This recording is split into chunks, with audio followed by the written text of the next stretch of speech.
There are two eyes. இரண்டு விதமான கண்கள். The Lord has given us two eyes. ஒவ்வொரு விசுவாசிக்கும் இரண்டு விதமான கண்களை தேவன் கொடுத்திருக்கிறார். One eye is the physical eye.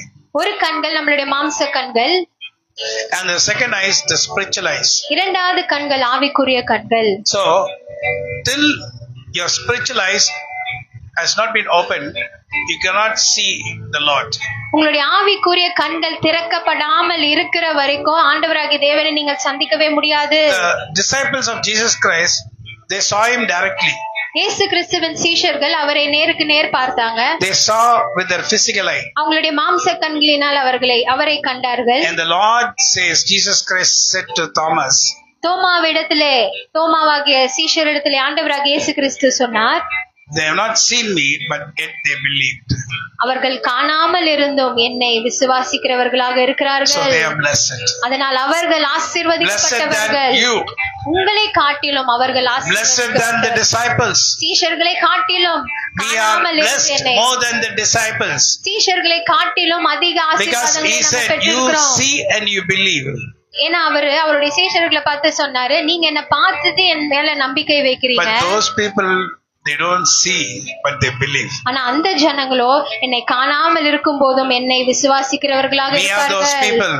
நாம் தான் அந்த ஜனங்கள். The Lord is revealing himself to us with his spiritual, with opening our spiritual eye.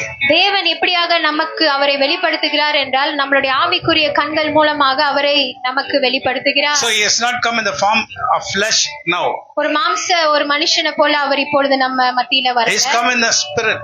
அவர் ஆவியாக வந்திருக்கிறார். He is a spirit. அவர் ஆவியாக இருக்கிறார். God is a spirit. தேவன் ஆவியாக இருக்கிறார். He does not have any form. அவருக்கு எந்த ஒரு ரூபமோ இல்ல எந்த ஒரு சரீரமோ இல்லை. So he is spirit. அவர் ஆவியாக இருக்கிறார். So if you have to see him, you have to be seeing in your spiritual eye. அந்த ஆவியான இயேசு கிறிஸ்துவை நீங்கள் காண வேண்டும் என்றால் உங்களுடைய ஆவிக்குரிய கண்கள் திறக்கப்பட வேண்டும். Only if your spiritual eye gets opened, then only you can see the power of God working inside you. உங்களுடைய ஆவிக்குரிய கண்கள் திறக்கப்படும் போதுதான் ஆண்டவருடைய வல்லமை உங்களுக்குள்ள கிரியை செய்கிறது உங்களால காண முடியும். From now on you have to ask the Lord, open my spiritual eye. இது முதல் நீங்க ஆண்டவரிடத்துல ஒரு விண்ணப்பத்தை நீங்க கேட்க வேண்டும். அது என்ன கேள்வி, அது என்ன காரியம் என்றால், ஆண்டவரே என்னுடைய ஆவிக்குரிய கண்களை திறந்து வையும்.